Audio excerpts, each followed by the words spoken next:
Welcome. हम लोग जो है 4 दिन में हमारा सीजीएल है। 12 तारीख को हमारा सीजीएल है ना। तो एक काम करते हैं, हम लोग फॉर्मूला शीट्स बना लेते हैं। जैसे क्वांट की आज बना लेंगे, रीजनिंग के कल बना लेंगे। तो टोटल यही चैप्टर्स हैं, 21-22 चैप्टर्स हैं ऐसे क्वांट के। और इसके लिए हम लोग यूज कर रहे हैं ये वाली किताब, ठीक है, सी सेट अरिहंत। आपको लगेगा कि सीजीएल की किताब क्यों नहीं यूज कर रहे हैं। मैं सीजीएल में नया था, मैं सी सेट में पुराना हूँ, तो इसमें मुझे ये बहुत अच्छी किताब लगी। सारे ट्रिक्स और सारी चीजें एक जगह अच्छे से दी हुई है। तो हम लोग शुरू करते हैं। पीछे से शुरू करेंगे, इनफैक्ट आगे से, यहाँ पे स्टेटिस्टिक्स से शुरू करेंगे। ठीक है, तो शुरू करते हैं सिंपल। इस वीडियो में और कुछ नहीं है, इस वीडियो में यही है कि आप मुझे देख रहे हैं और मैं फॉर्मूला शीट बना रहा हूँ। ठीक है, लास्ट में मैं पीडीएफ बना के आपको दिखाऊंगा, है ना। तो या मैं बताते जाता हूँ, चलिए देखते हैं। अगर आपको इसका फायदा उठाना है तो आप एक काम कीजिए, कॉपी और कलम उठा लीजिए और मेरे साथ लिखते चलिए। ठीक है, तो स्टैटिस्टिक्स पहला चैप्टर है। ठीक है, और उसमें लेट्स स्टार्ट स्टैटिस्टिक्स। स्टैटिस्टिक्स से एडिक्विटी वाले पैटर्न में क्वेश्चन आते हैं। ठीक है, तो पहले तो हमें पता होना चाहिए कि मीन क्या होता है। तो mean is equal to sigma X by N, sum of all observations divided by number of observations. ठीक है, उसके बाद ये हो गया।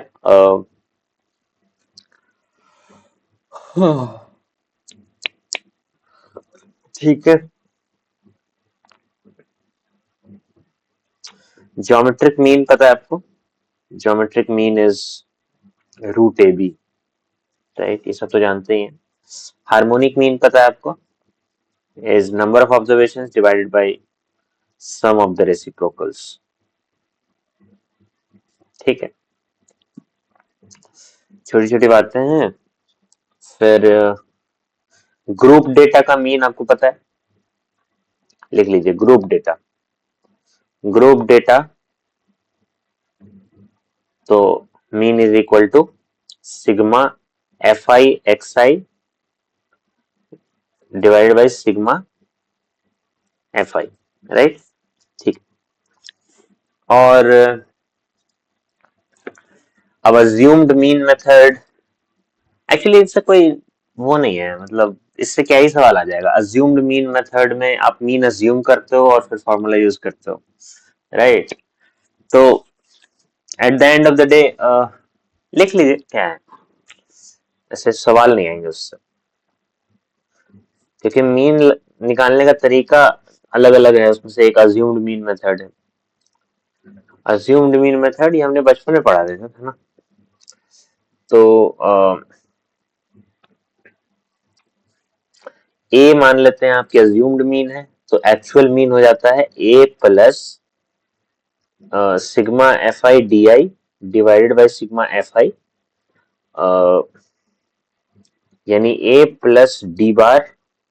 तो डी बार आप कैसे निकालते हैं? X bar minus A,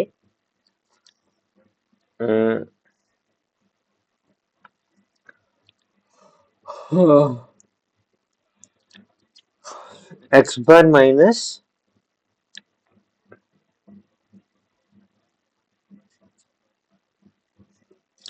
A sigma F I X I by sigma F I, यानी कि sigma F I D I divide by sigma F आई। तो बेसिकली ये जो डी आई है वह है एक्स आई माइनस ए। अज्यूम हर ऑब्जर्वेशन में से अज्यूम्ड मीन को सब्ट्रैक्ट करना पड़ता है। ठीक है, हो सकता है ये सब आपको थोड़ा सा भी प्रॉब्लम लग रहा हो, क्योंकि मेरे लिए ये सब फेयरली नॉर्मल है। ठीक है, अज्यूम्ड मीन हो गया, मीडियन हो गया। तो मीडियन जो है अनग्रुप डेटा का, median of ungrouped data. If, इसी से क्वेश्चन आएगा, इफ n इज ऑड, तो मीडियन क्या हो जाता है, n प्लस 1/2th वैल्यू। ठीक है, इफ n इज इवन, तो मीडियन क्या हो जाता है, n/2 plus n/2 plus 1th term divided by 2। ठीक है, ये हो गया n इवन होने पर। ठीक है, ग्रुप डेटा का मीडियन, ये भी सवाल आ सकता है, जिसमें सिंगल फॉर्मूला है ना, वो आ सकता है सवाल। मीडियन ऑफ ग्रुप्ड डेटा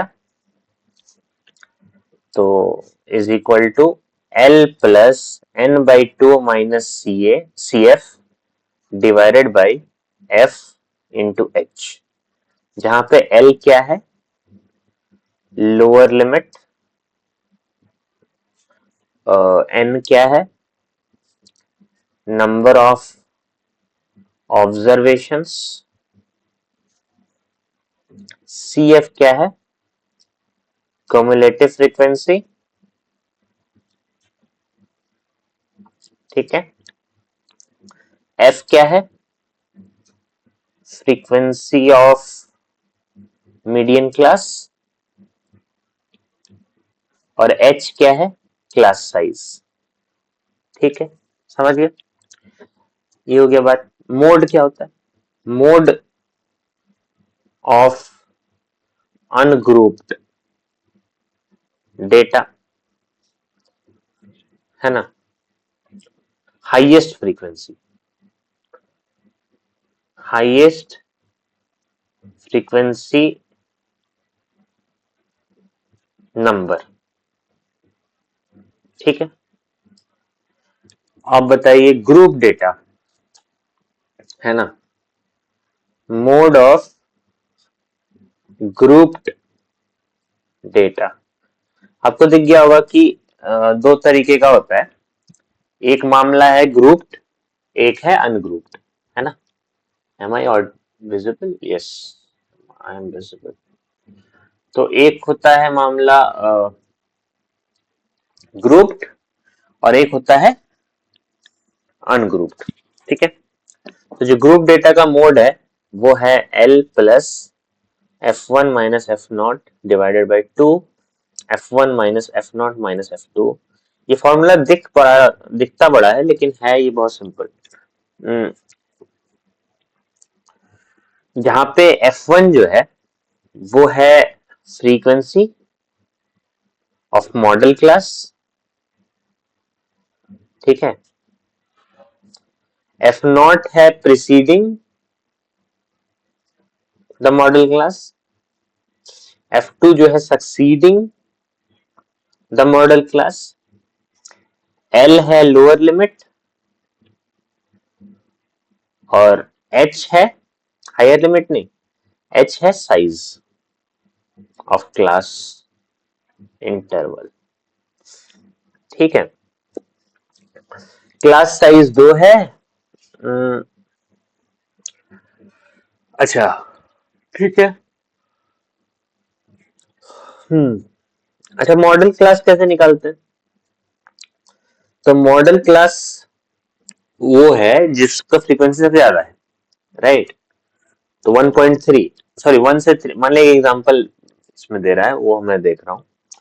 तो इससे प्रीसीडिंग वाला 8, इससे सक्सीडिंग वाला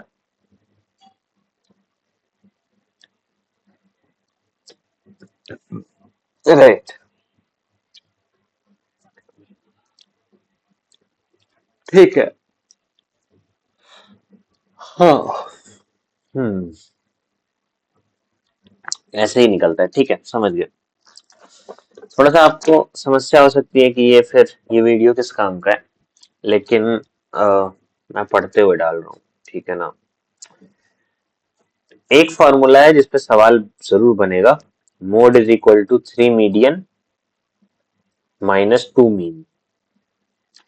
3 times median minus 2 times mean, ये मोड का फॉर्मूला है।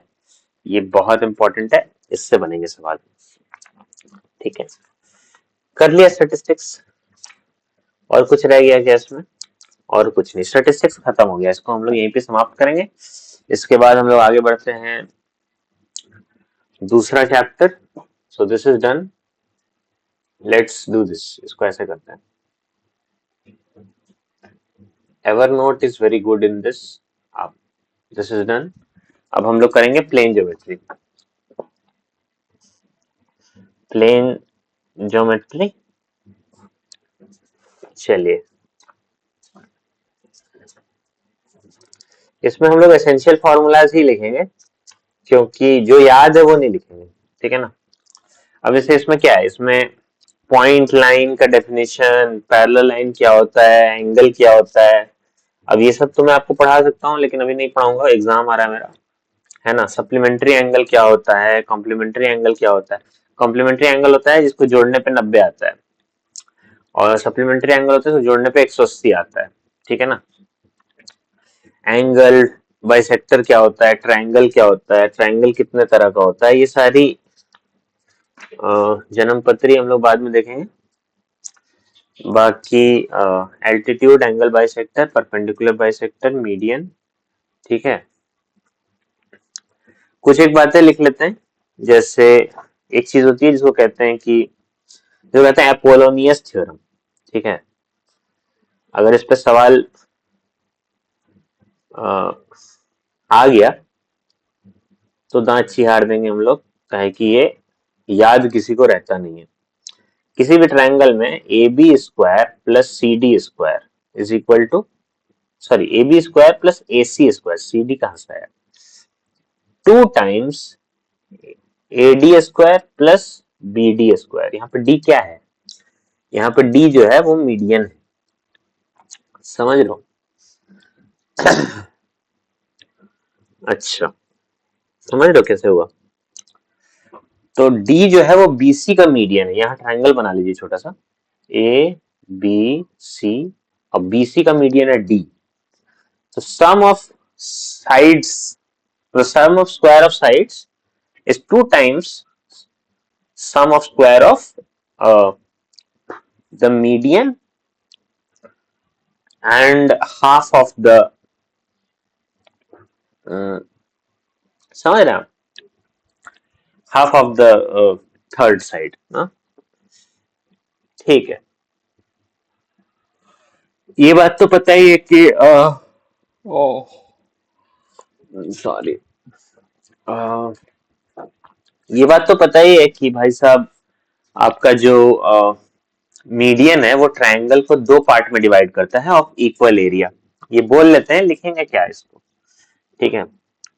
क्वाड्रिलेटरल, तो क्वाड्रिलेटरल पैरेललोग्राम, तो पैरेललोग्राम की प्रॉपर्टीज पता है ना, कि ऑपोजिट, देख लो यार क्या है, मैंने इसको फोकस लगाना पड़ेगा वरना अभी आते चला जाएगा। 1 घंटे का लगाता हूँ। बहुत बहुत तरीका है जी लैपटॉप में काम करने का, बहुत प्रिविलेज्ड है कि लैपटॉप मिल गया हमको जीवन में, है ना, सबको नहीं मिलता है। तो ठीक है, तो पैरेललोग्राम की फीचर्स क्या है, ऑपोजिट साइड्स पैरेलल और इक्वल होती हैं, ऑपोजिट एंगल्स इक्वल होते हैं, एडजेसेंट एंगल्स का सम 180 डिग्री होता है।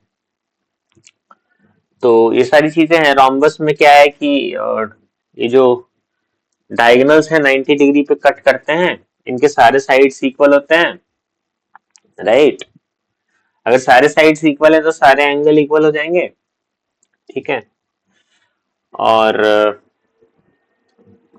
और कोई बात नहीं, ठीक है। रेक्टेंगल में क्या होता है, रेक्टेंगल बस वही पैरेललोग्राम है इस जो कि 90 डिग्री पे कट करता है इसके साइड से एक दूसरे को। स्क्वायर वो रोम्बस है जो बेसिकली तिरछा नहीं सीधा है, मतलब उसके एंगल्स 90 डिग्री हैं। ट्रेपीजियम जो है वो पिरामिड है एक तरीके का, जिसमें मतलब एक पेयर ऑफ पैरेलल साइड्स है और एक pair of non parallel sides है। ठीक है, लिख लेते हैं इसमें भी कुछ। हमको लगता है ट्रेपीजियम वाला रिजल्ट इंपॉर्टेंट है, बाकी सब तो हम लोग डिराइव कर लेते हैं, ट्रेपीजियम में थोड़ा प्रॉब्लम होती है। ट्रेपीजियम ट्रेपीजियम एबीसीडी में होता क्या है कि AC square plus BD square, मतलब ये जो डायगोनल्स हैं उनका स्क्वायर करके ऐड कर दीजिए, तो आंसर आता है BC square plus AD square plus 2AB into CD। समझ रहे क्या आया? Sum of square of non parallel sides plus 2 times AB into CD, यानी कि पैरेलल साइड्स का मल्टीप्लिकेशन। ठीक है ना? और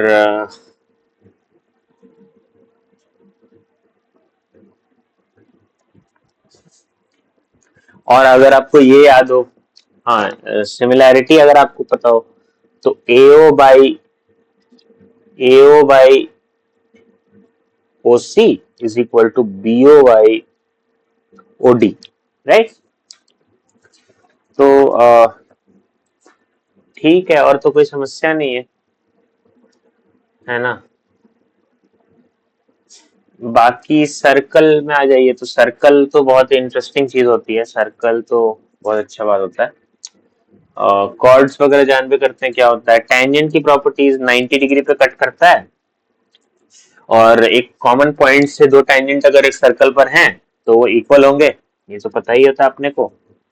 फिर इनफैक्ट मैं भूल गया था ये बात, अच्छा है याद हो गया। फिर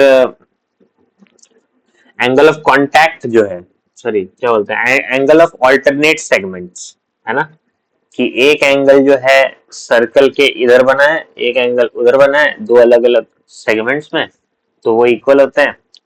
ठीक है, और एक पावर ऑफ द सर्कल होता है जिसमें मतलब अगर एक टेंजेंट ड्रॉ किया आप यहाँ से PT, और एक कॉर्ड ड्रॉ किए उसी पॉइंट से AB, तो PAB और PT, तो PT स्क्वायर ये लिख लेते हैं, इंपॉर्टेंट है। सी सर्कल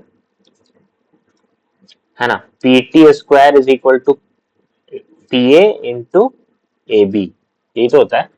नहीं नहीं नहीं, सॉरी गलती हो गई। PT square equal to PA into PB, PA into PB। अच्छा ठीक है, समझ गए। कॉमन टेंजेंट की प्रॉपर्टीज, इससे बहुत सवाल आते हैं भाई साहब। जैसे क्या है, जैसे ये दो सर्कल है, ठीक है, तो इसको कहते हैं डायरेक्ट कॉमन टेंजेंट, और ऐसे वाला जो होगा क्रॉस, उसको कहेंगे क्रॉस टेंजेंट या ट्रांसवर्स टेंजेंट, है ना। इसको भी लिख लेते हैं। कई बार तो आपको यही नहीं पता होता कि डायरेक्ट कौन सा और ट्रांसवर्स वाला कौन सा है ना। तो ABCD है ना, तो AB और CD ये डायरेक्ट टेंजेंट है, और AD और BC ये ना क्रॉस या ट्रांसवर्स है। इनमें इनके लेंथों में आपस में संबंध होता है। तो लेंथों क्या होता है, लेंथ्स में, इनकी लेंथ्स में आपस में रिलेशन है। ठीक है ना, क्या है रिलेशन? वो है लेंथ ऑफ ट्रांसवर्स टेंजेंट, कुछ L मान लीजिए, तो वो है D square minus R1 plus R2 का होल स्क्वायर। अब यहाँ पे D क्या है? यहाँ D है distance between, distance of centres, दो सर्कल है ना, दो सर्कल के सेंटर के बीच की दूरी। R1 R2 क्या है, ये दोनों लिख लीजिए। R1 R2 है,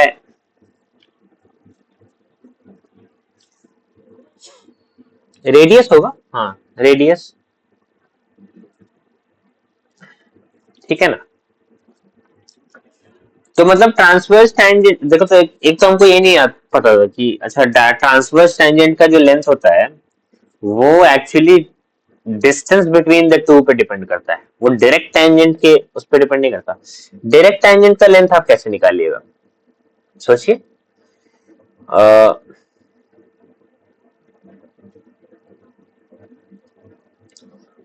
हम्म, हम्म,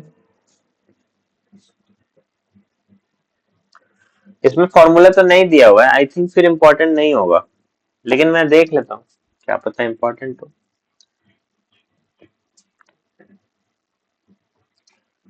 length of direct common tangent, formula अच्छा है रे, इम्पोर्टेंट। लेंथ ऑफ डायरेक्ट, इससे मैंने क्वेश्चन देख रखे हैं मॉक में, है ना। तो हम लोग मान लेते हैं उसको कैपिटल डी, तो वो है small D square minus R1 minus R2 का होल स्क्वायर, समझ रहे हो। तो अच्छा बताओ कि किसका लेंथ फिर ज्यादा बड़ा होता है, तो R1 प्लस R2 हमेशा R1 माइनस R2 से बड़ा होगा, और L ट्रांसवर्स टेंजेंट के लेंथ निकालने में हम इस R1 प्लस R2 को घटा रहे हैं डी स्क्वायर में से, तो ऑब्वियसली फिर L जो है वो छोटा, तो ट्रांसवर्स टेंजेंट का लेंथ कम होता है डायरेक्ट कॉमन टेंजेंट से, ये हमको डायरेक्टली दिख गया, ठीक है। अब आ जाइए एक बहुत इंपॉर्टेंट टॉपिक जिसको कहते हैं साइक्लिक क्वाड्रिलेटरल। साइक्लिक क्वाड्रिलेटरल से सवाल नहीं आएगा तो क्या चीज से आएगा, मेरे घर से नहीं। तो इसको गौर से देखिए, इसी फिगर में छिपा हुआ ये जो एक फिगर है ना यहाँ पे, एक तो इंटरेस्टिंग बात है कि मैं आपको फिगर नहीं दिखा सकता, आप बस मेरा चेहरा देख के खुश हो जाइए, ठीक है ना। ABCD, कोई बात नहीं, देखो आज मैं बनाता हूँ, कल इसका PDF से पढ़ाऊंगा, ठीक है। हम लोग बैठ के कल क्वांट के फॉर्मूला रटेंगे, ठीक है। रटेंगे क्या मतलब देख लेंगे। तो अल्फा बीटा एगो मान लो सेंटर, तो ओके, लेट मी सी, यस, वेलकम बैक। आप लोगों को तो पता नहीं चलता होगा, पॉज कर दिया ना, ठीक है। सेंटर पर एक एंगल आएगा 2 अल्फा और 2 बीटा, है ना। तो ठीक है, इससे तो कोई लेना देना है नहीं, मेन होता है कि इसके ऑपोजिट एंगल्स का सम जो है वो 180 डिग्री निकल आता है, और कुछ नहीं। अ, अ, बहुत सारी चीजें हैं, ये जो छोटे छोटे फिगर वाले क्वेश्चन आते हैं ना उसमें टाइम बहुत जाता है, तो अब हम लोग ज्यादा टाइम बर्बाद नहीं करेंगे, अब हम लोग नंबर लेंगे, सिलेक्शन लेंगे, ठीक है ना। मैंने छोड़ना नहीं है इनको, ठीक है।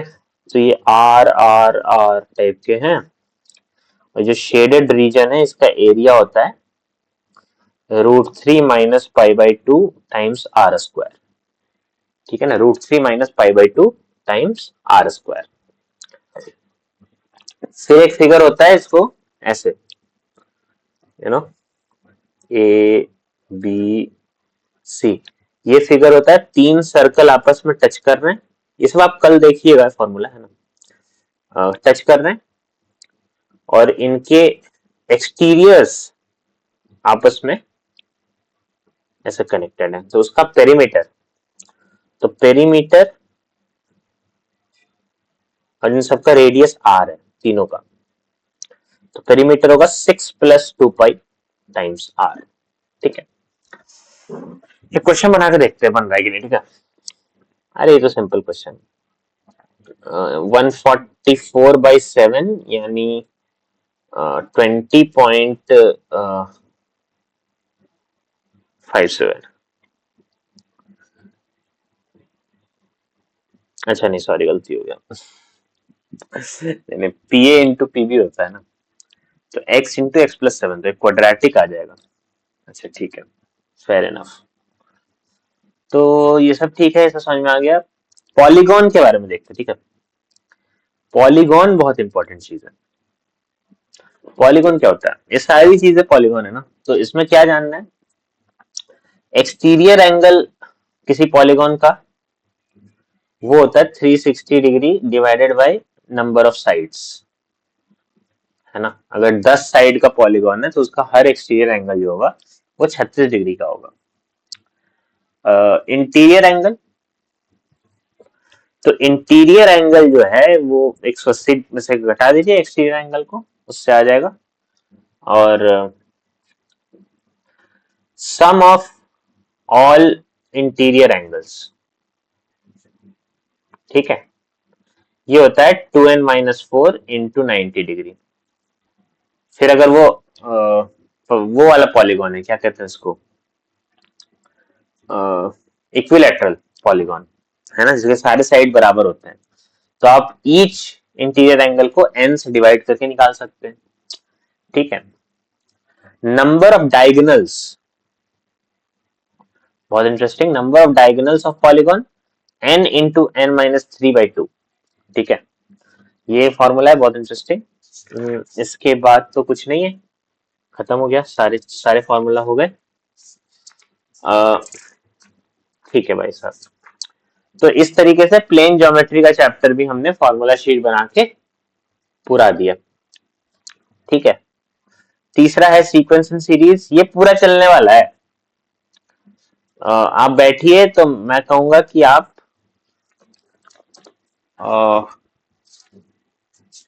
कॉपी कलम लेके बैठिए, ठीक है। या मेरे साथ आप फॉर्मूला शीट बना लीजिए, अपनी अपने सोर्स से बना लीजिए, ठीक है। तो ये एक नायाब तरीका है एक तरीके से कि भाई बैठ करके मैं अपना काम कर रहा हूँ, अपना काम कीजिए और मैं अपलोड कर दूंगा इसको। Third is sequence and series,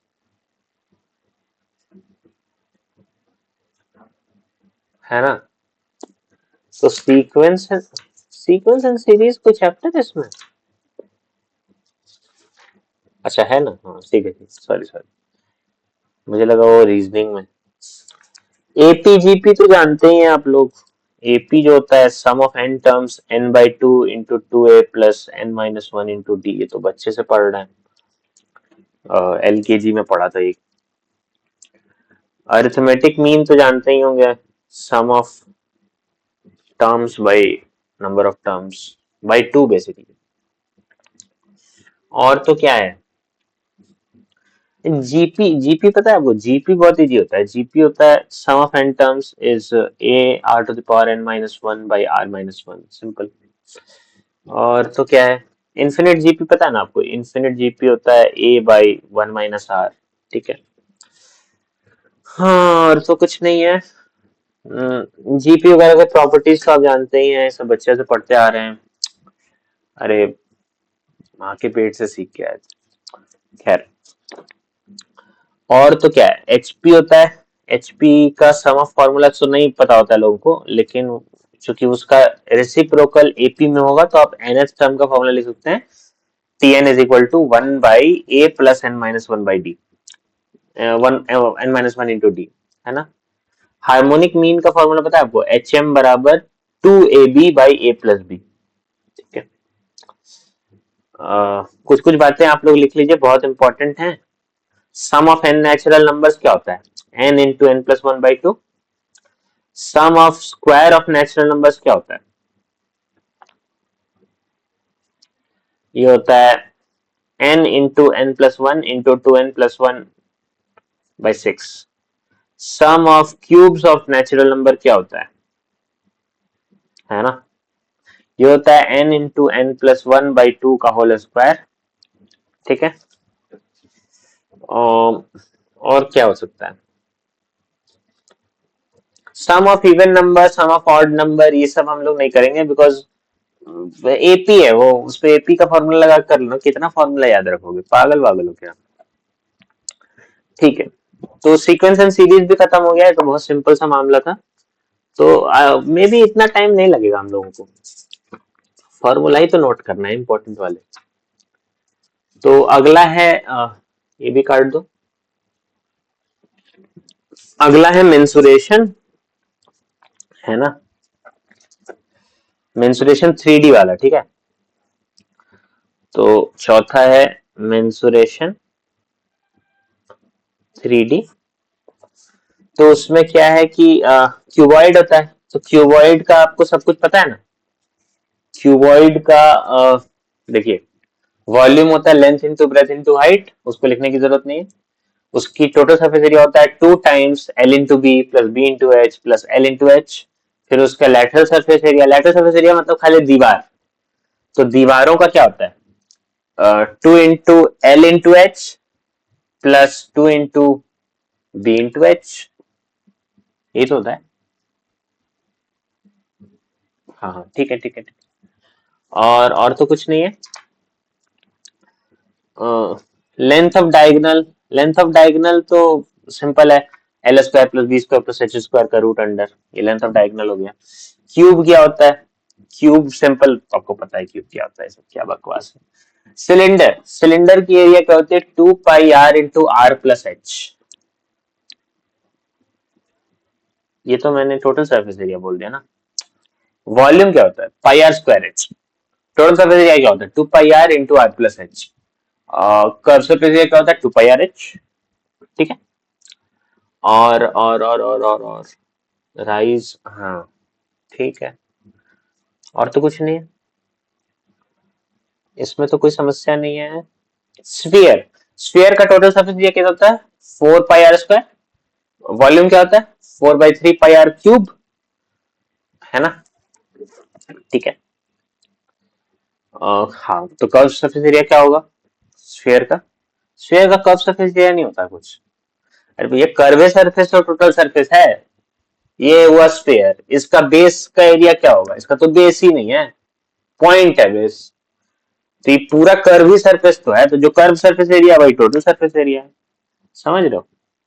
hemisphere, hemisphere का क्या होता है वॉल्यूम, तो 2/3 पाई आर स्क्वायर, क्या बोल रहा हूँ 2/3 पाई आर क्यूब, 4/3 का हाफ।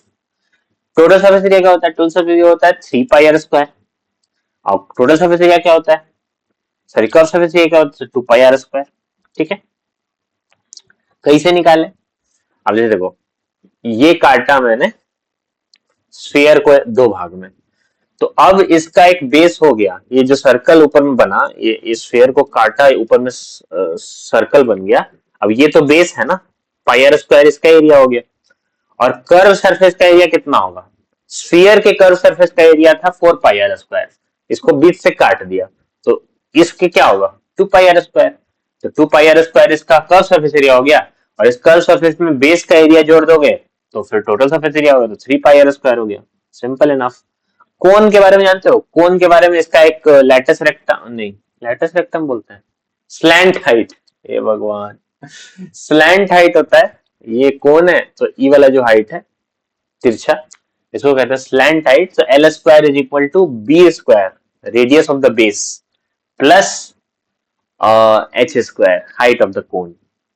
अब इसमें क्या कहते हैं उसको, वॉल्यूम का फॉर्मूला क्या होता है 1/3 pi R square H, 1/3 pi R square H basically same radius के जो, सेम रेडियस सेम हाइट का जो सिलेंडर है ना उसका 1/3, ठीक है।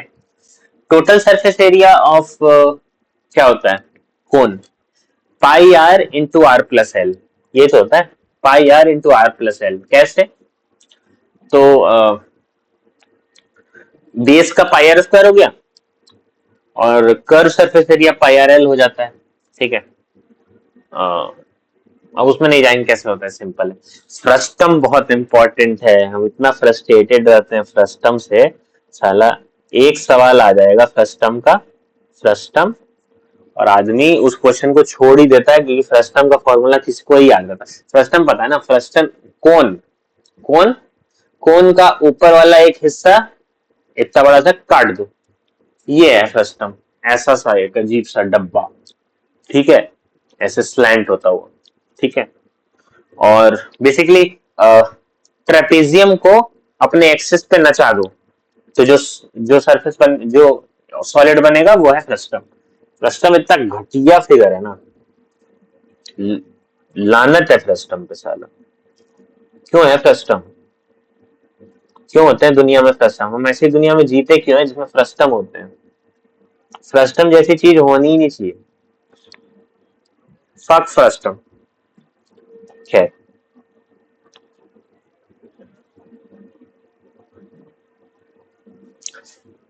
चलिए तो इसका फॉर्मूला रट लेते हैं ताकि क्वेश्चन गलती ना हो।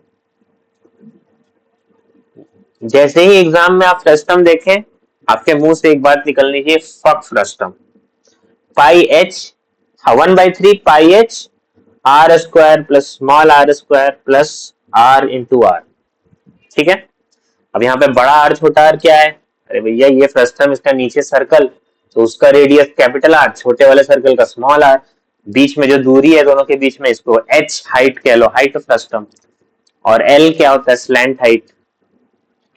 ठीक है, अब कर्व सरफेस एरिया क्या होता है? तो कर्व सरफेस एरिया होता है pi L into R plus R. याद ही रखना पड़ेगा, इसका कोई लॉजिक मुझे नहीं समझ में आता।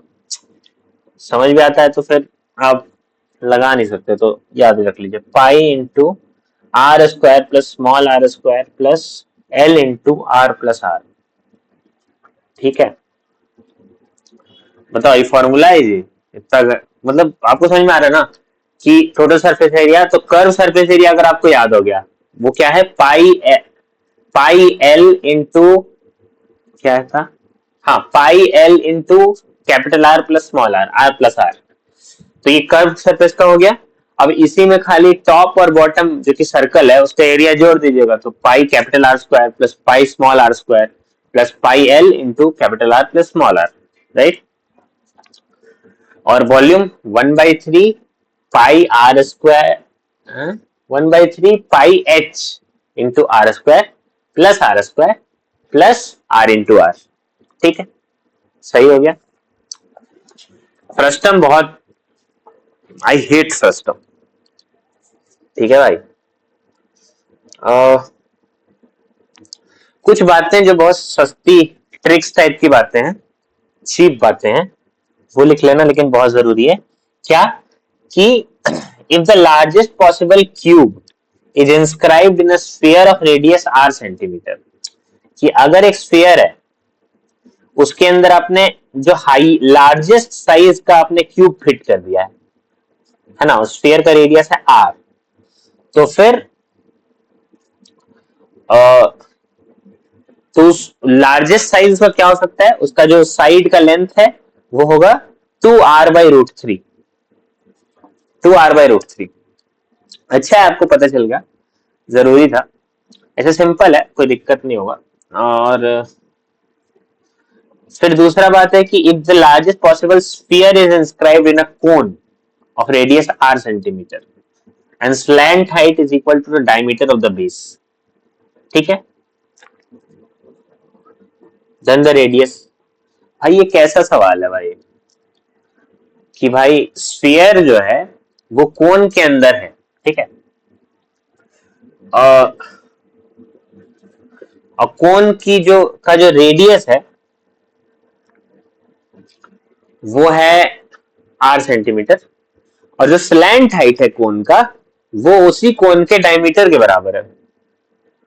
तो बताइए, तो रेडियस जो है स्फीयर का r/√3 होगा। बेसिकली इसको फिगर बना के समझ लीजिए आप, ज्यादा आसान पड़ेगा आपको। डी आर और एक स्फीयर अंदर, तो ये जो कैपिटल आर है वो होगा r/√3, D is equal to 2r। ठीक है, समझिए बात, समझ में आ रही है बात आपको? आपको कहां से आएगी, आप खाली सुनते रहिए। If the largest possible cube is inscribed in a hemisphere of radius r, then edge of the cube is √2/3 a। समझ रहे बात, कि एक हेमिस्फेयर में क्यूब घुसा दिया गया है।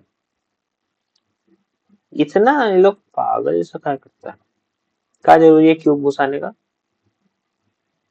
अजीब लोग हैं। तो खैर, तो ये जो क्यूब घुसा दिया गया है, तो जो लार्जेस्ट साइड का क्यूब होगा उसकी जो लेंथ होगी वो है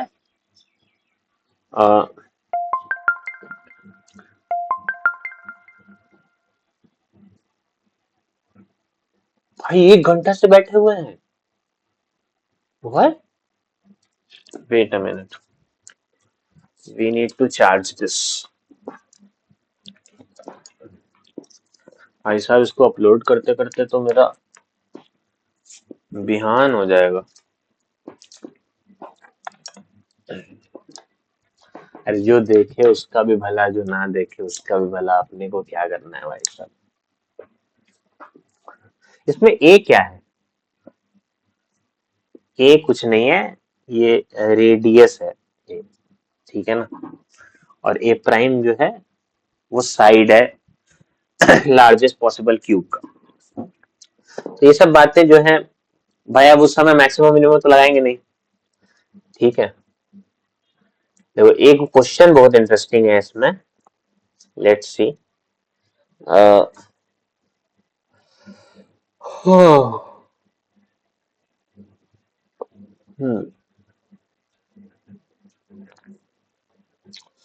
ठीक है, कह रहा कि बहुत इंटरेस्टिंग मामला है ये तो, कि all the three measuring dimensions of the solid figures increased by x%, y%, z%। तो वॉल्यूम में इंक्रीज कितना होगा? x%, y%, z%। तो वॉल्यूम में इंक्रीज होगा x plus Y plus Z plus X Y plus Y Z plus Z X by 100 plus X Y Z by 100 का square, इतना percent increase है। Basically change in volume into 100% is इतना, ठीक है। अब इसमें क्या है कि ये चेंज है, तो अगर इंक्रीज हुआ तो प्लस एक्स, नहीं तो माइनस एक्स, ऐसे करके, ठीक है। If the two measuring dimensions which are included in the surface area are increased or decreased by x and y%, basically z वाला पोर्शन जीरो कर देंगे, और क्या, सिंपल है। यही फॉर्मूला जो है वो सिर्फ अगर दो बढ़ेगा तो x plus Y plus X Y by 100% हो जाता है, ठीक है ना। इससे क्वेश्चन आया हुआ है और मैंने छोड़ा हुआ है, ठीक है, तो इसीलिए आई विल अंडरस्टैंड दिस, ठीक है। चलिए, तो ये हमारा मेंसुरेशन भी खत्म हो गया, ये मेंसुरेशन को भी हम लोग टिक मार देते हैं। अब आ जाइए पेरीमीटर। ये बहुत दिन से पेंडिंग था जी, एरिया एंड पेरीमीटर। बहुत दिन से ये काम पेंडिंग था, लगा था कि अब सीजीएल के बाद ही करेंगे। सीजीएल के बाद करके क्या फायदा, तो ये कर लेना बहुत इंपॉर्टेंट है, जरूरी है। और उतने फॉर्मूला है नहीं जितने मुझे याद करने हैं। अब फ्रस्टम उस्टम का भूल जाते हैं तो याद करेंगे, है ना। हाँ, तो ट्रायंगल, प्यास लगी,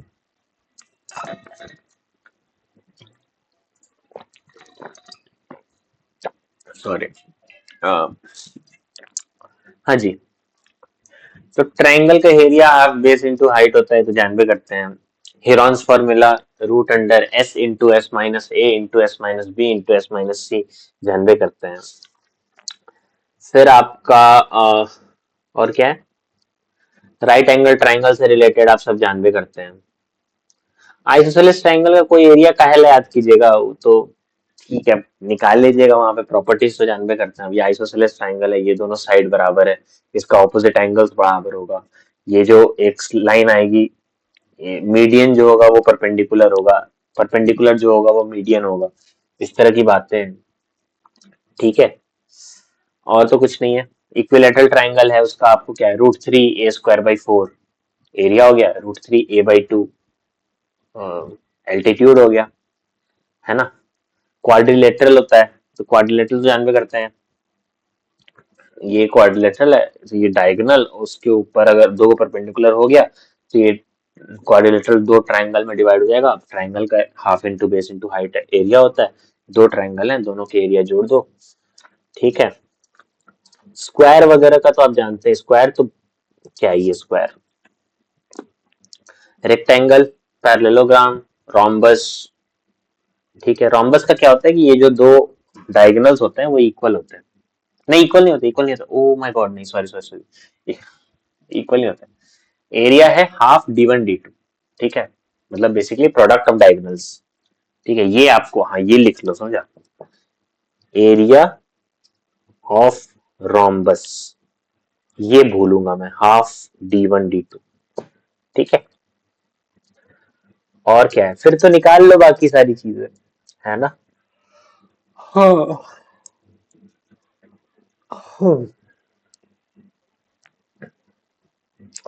ट्रेपीजियम, ट्रेपीजियम का एरिया पता है ना, area of trapezium, half sum of parallel sides into height. तो काइट वाइट अजीब सी चीज होती है, काइट का क्या एरिया होता है, काइट भी तो रोम्बस नहीं होता ना, A B, A D, B C, C D, अच्छा। अच्छा, तो काइट का एरिया भी लिख लो, क्या पता आ जाए, एरिया ऑफ काइट, पतंग, half into d1 into d2, इनका भी यही मामला है, डायगोनल का प्रोडक्ट, ठीक है। तो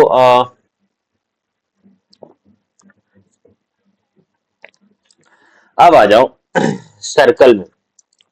सर्कल तो बच्चे से जानते हैं क्या होता है ना, सेमी सर्कल भी जानते हैं।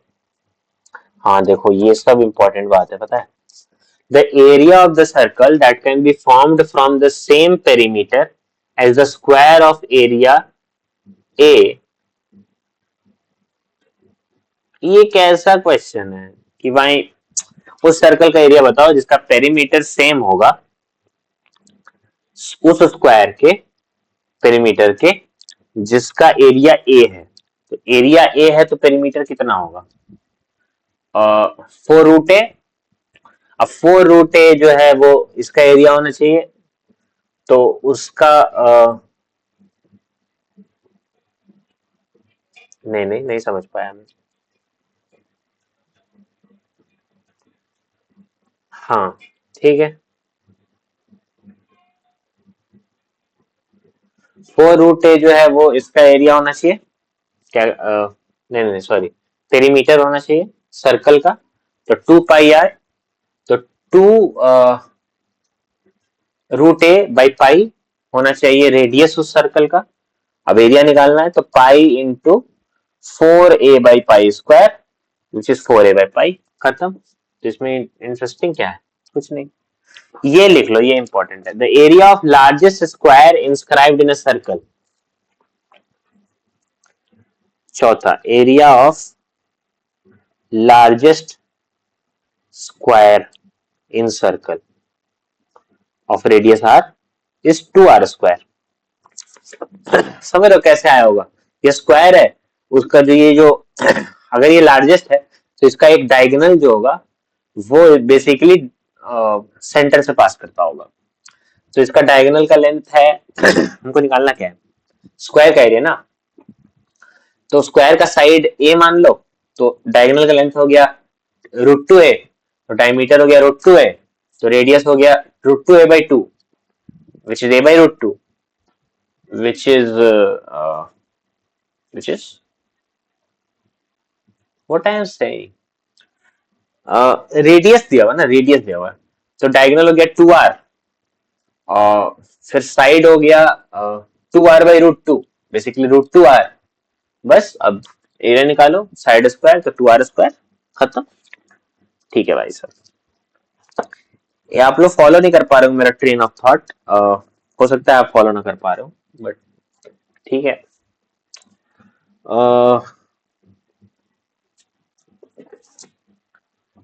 This could be the most useless video on my channel, ठीक है, हो सकता है आपको समझ में ना आए। अरे वो एनुलर रिंग वाला पता है ना आपको, area of outer circle minus area of inner circle, ये सब तो बच्चे से पढ़ रहे हैं। एरिया ऑफ सेक्टर, ये जो इसको सेक्टर कहते हैं ना, ये है सेक्टर। अगर ये एंगल थीटा है तो theta by 360 into pi R square, है ना। ये सारी चीजें हैं। सेगमेंट होता है, सेगमेंट होता है कि सेगमेंट क्या होता है कि सेक्टर का एरिया में से ये ट्रायंगल का एरिया घटा दो तो सेक्टर हो जाता है, सेगमेंट हो जाता है। ठीक है, तो सेक्टर और सेगमेंट के बीच का अंतर आपको याद होना चाहिए। सेक्टर ये है ना, ये पिज्जा का स्लाइस, और सेगमेंट जो है इसी पिज्जा के स्लाइस में से जो पॉसिबल ट्रायंगल है उसको घटा देने पे आता है। ठीक है, पॉलीगॉन वॉलीगॉन जानते हो ना। पॉलीगॉन तो सिंपल होता है, ज्यादा मेहनत नहीं पॉलीगॉन में।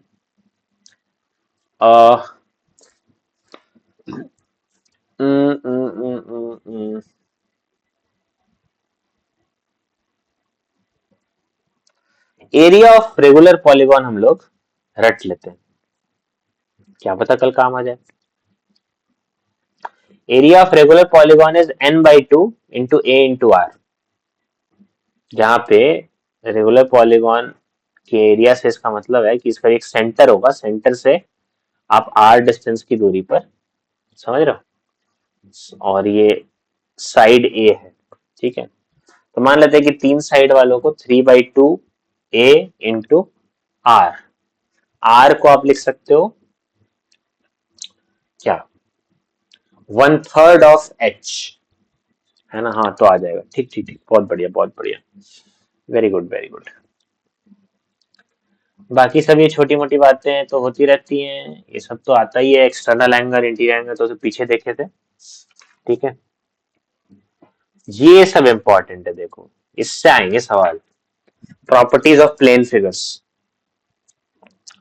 अगर साइज और रेडियस ऑफ एक टू डायमेंशनल फिगर a% से बदल जाए तो नेट चेंज इन एरिया कितना होता है, समझ रहे हो, a%, तो नेट चेंज इन एरिया होता है 2 times plus minus A plus A square by 100%। ठीक है भाई, यहाँ प्लस जो है इंक्रीज के लिए, माइनस जो है डिक्रीज के लिए। मतलब अगर रेडियस ऑफ सर्कल 30% से बढ़ जाए, ठीक है, एक तरीका तो यह है कि आप जो है नया रेडियस निकालिए, तो वो होगा 1.3 आर, और फिर आप उसका एरिया निकालिए, फिर आप डेल्टा ए निकालिए, ऐसे कीजिए। या फिर अगर आपको पता है कि 30% से बढ़ा है तो बस इस फॉर्मूला में डाल दिए 2 इंटू 30 प्लस 30 स्क्वायर बाई 100, तो हो गया 900/100, यानी 9 प्लस उधर 60, 69% आंसर। वेरी गुड, बहुत अच्छी बात है।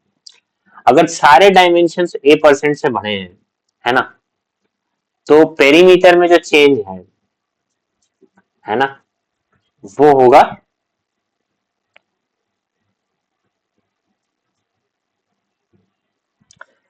अच्छा, इंटरेस्टिंग बात है कि अगर लेंथ बढ़ा है a% से और ब्रेथ बढ़ा है b% से, बढ़ा नहीं है, चेंज हुआ है, तो जो नेट चेंज इन एरिया है वो आपको पता होना चाहिए कि plus minus A plus minus B plus minus A into B into 100% होता है, समझ लो।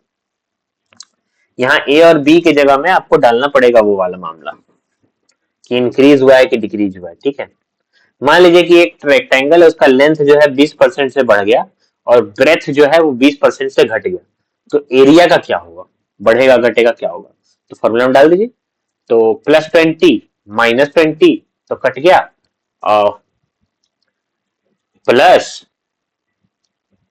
400 -400 बाई 100, तो -4% हो गया, मतलब 4% से एरिया घट जाएगा, है ना।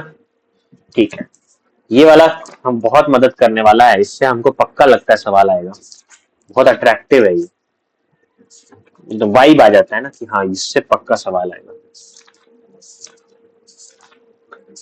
कितना, जो क्वेश्चन लिखने में जितना आसान है और वो बनाने में जितना डिफिकल्ट है, वो एग्जामिनर के दिमाग को कैच करता है कि हाँ भाई ये कर सकते हैं हम लोग, समझ रहे? तो एरिया एंड पेरीमीटर हो गया। अब आ जाइए क्लॉक्स एंड कैलेंडर्स, जो मुझे एक जरा सा नहीं आता है। भाई थकान हो जाती है भाई, इतना इतना बोलना। अब मैं कम बोलूंगा।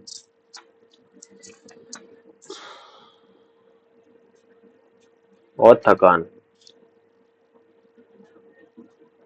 अच्छा एक काम करते हैं, सुनो। 5 किया ना हमने, टोटल 20 है ना। आज दिन भर में पार्ट 1 पार्ट 2 करके 4 वीडियोस डाल दूंगा, ठीक है। और ये सारे कर लूंगा आज। अभी नहीं बोला जा रहा, अभी जा रहे हैं लेक्चर देखने भाई साहब, बहुत बहुत समस्या है।